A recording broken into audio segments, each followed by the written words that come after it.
Malas ka rin ba? Kung oo, appear. De joke. May mga araw talaga na ako ang bida sa malas. Yung gigising pala ako ng umaga, parang may mali na. Late na ako.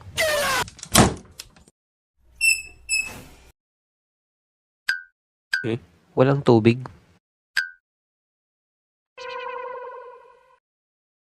Pati sabon. Late na ako. Malas.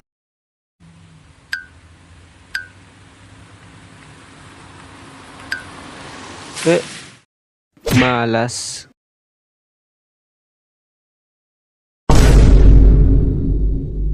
Malas. Malas.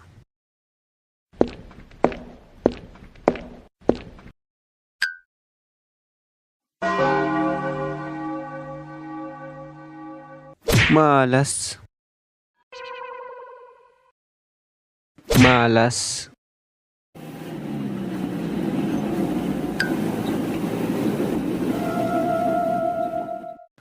Yung wallet ko. Malas.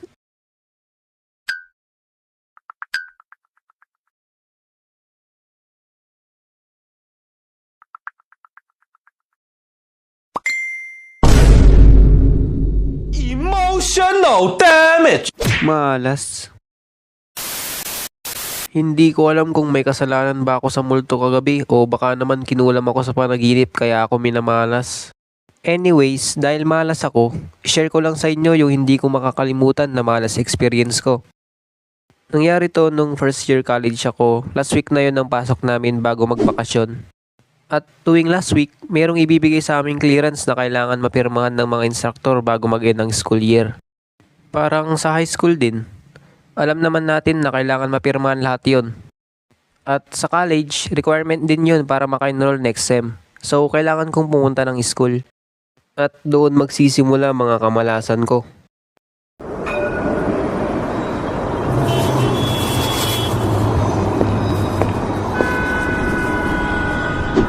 Uy pre, tara na ba? Tara. Kasama ko pala yung isa kong classmate papuntang school. Medyo malayo rin pala yung university sa amin. Mula sa bahay, sasakay ka muna ng tricycle papuntang bayan. Then, after nun, mag-aantay ka ng jeep or bus papuntang university. Mga 15 kilometers din yun. Nung nakarating na kami sa school, hinanap namin agad yung instructor para magpapirma.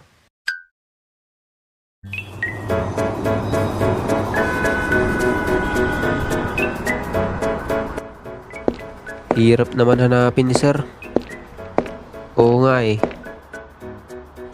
Nadala mo ba clearance mo? O pre, nasa bag ko. A few moments later. Uy, ayun si sir oh. Sir! Magpapapirma ba kayo ng clearance? Opo sir. Asan na yun?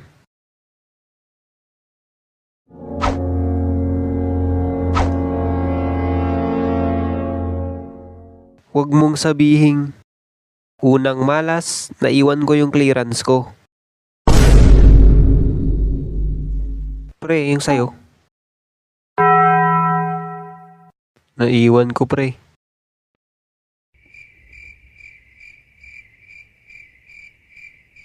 Saan mo naiwan? Oo nga. Hanip, naiwan ko pa yung clearance ko. Siyempre, kailangan ko ulit umuwi. Sinabi ko sa kasama ko na uuwi muna ako para kunin yung clearance ko. Then, babalik din agad ako. After ko sinabi, pumunta agad ako sa antayan ng mga jeep or bus.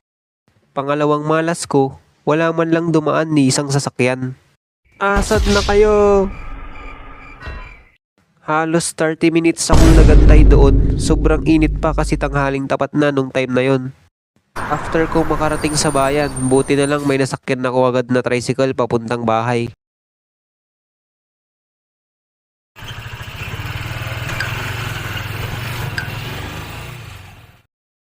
Grabe, sobrang haggard ko na nung time na yon. Tapos kailangan ko ulit bumalik para magpapirma. Malas. Pagkarating ko sa bahay, syempre, kuha agad ng clearance.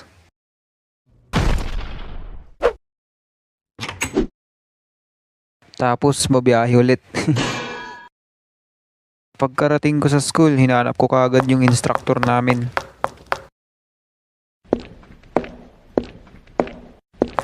Ayun si sir.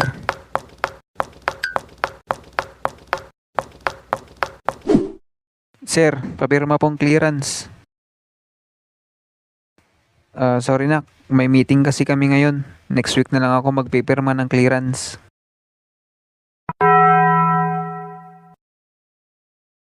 Ayun, pangatlong malas. Next week na raw magpipirma. Grabe, di ba? Naka 300 plus pala ako sa pamasahe dahil doon. Pagkatapos nun, nagchat sa akin yung kasama ko na umuwi na raw siya. So, uuwi na rin ako syempre. Ano pa bang gagawin ko doon? Ay, malas. Kung nadala ko lang sana yung clearance.